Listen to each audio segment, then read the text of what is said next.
Edu, ito pala ang gagawin sa Manila. Beyonce, excited ng sumunod.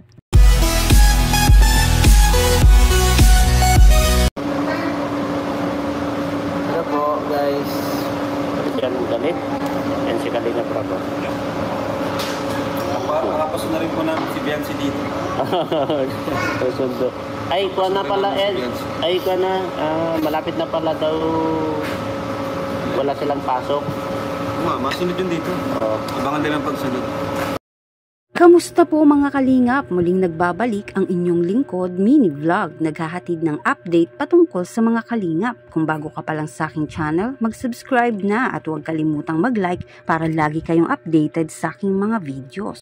Tapusin po muna natin ang video bago po tayo magkomento. Patuloy po natin din na suportahan ang founder po ng Kalingap na si Kuya Val Santos at Kalinga Prab.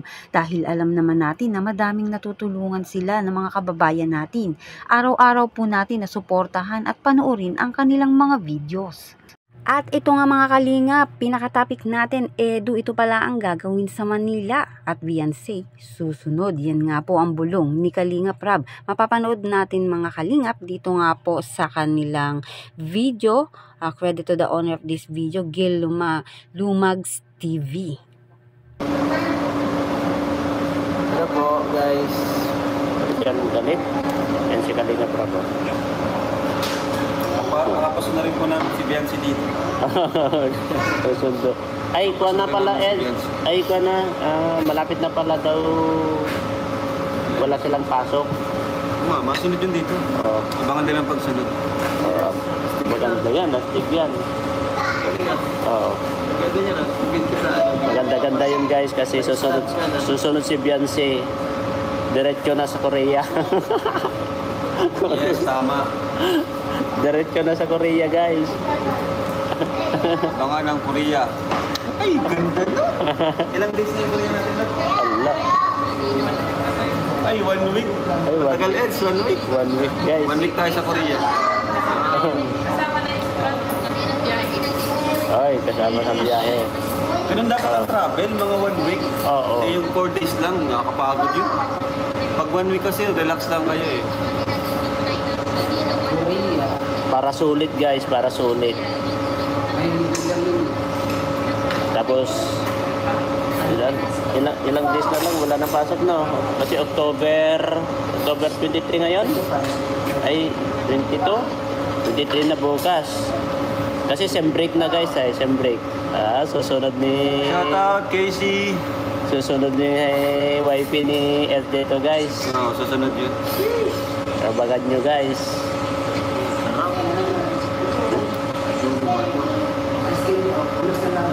Marami nagtatanong ano daw gagawin natin dito. Sabi namin, nagpa-process kami ng papers ni... Oo, abangan nyo na lang po. Mabilis lang kami dito. Abangan nyo na lang kay Kalinga Prab. Malalaman nyo naman lahat-lahat. Pag-meet nyo si Ben at si Mika. Hindi naman, hindi pa sila lang. I-vlog ko yun. I-vlog sila. Abangan nyo na lang guys. Oh, nandyan si Pure Health. Ay, si Kuya ano ba? Nandito yun? Si Kuya Nico? Oh, nandito. Hindi nyo papuntahan dito? Si Kuya Nico, Kuya, di ba nandito yun? At yan nga mga kalingap na rinig nga natin sa video na magpa-process nga daw po sila ng papeles. Di alam naman natin na ang EDSI sa next year ay pupunta nga po ng Korea. Kaya naman pinaprocess na ngayon ang kanilang papeles dahil syempre mas maaga, mas maganda mga kalingap. At next video makikita natin na naka-check-in na nga po sila Kalingap Prab, Kalingap Edu dito nga po sa isang hotel dahil nga syempre habang nagpa-process para may tutuluyan din sila. At panoorin natin muli ang videong ito. Okay. K2, bakit K2 na ito? K2 naman na rin.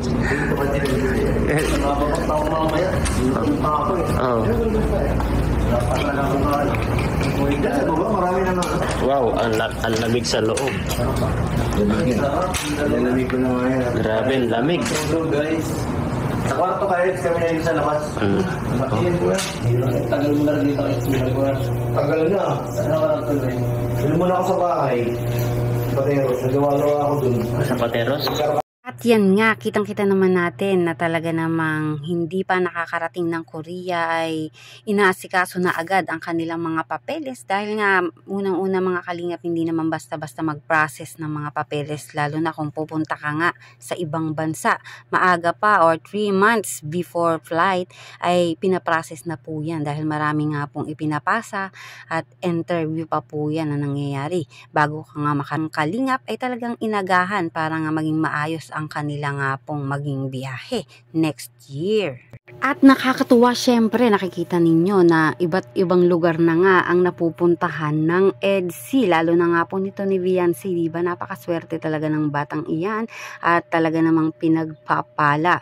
Kaya naman patuloy po nating suportahan ang EDSI mga kalingap. Hindi lang yan at ang iba pa nga pong mga love team ng kalingap. Syempre, nakakatuwa dahil matagal na ang EDSI ay patuloy pa rin tinatangkilik at lalo pa nga pong yumayabong at lalo pang gumaganda ang kanilang samahan, lalo na nga kay Viancy na napakaswerte dahil hindi lang syempre siya kasama ng kanyang pamilya ay talagang pinagpapala nga po sila dahil nga sa tulong din ng mga sponsor nila Kalingap Rab ay talaga namang lubos-lubos ang kanilang pasasalamat. Gaya na lang na nakaraang vlog ay na-miss talaga ni Viancy ang kanilang pong vlog nito na love team ng EDSI at mangiyak-ngiyak nga ito dahil nga siyempre na dati na lagi silang magkasama sa tuwing may vlog ay ngayon mas kumonti ang kanilang pagbablog. Pero ayon nga po kay Kalingap Rab, meron ulit aabangan na vlog para nga po sa EDSI at yan naman talaga ay kaabang-abang na naman na aabangan na nagmamarathon dito nga po sa ating love team ng EDSI. Kaya patuloy po tayong tumutok dito nga po sa ating mga vlogs at suportahan ang bawat vlogs ng Kalingap at syempre nila Kuya Val at nila Kalingap Rab, lahat po ng Kalingap na patuloy na sumusubaybay at tumatangkilik sa atin. Kaya naman po mga Kalingap, maraming salamat sa patuloy na pagsubaybay sa atin.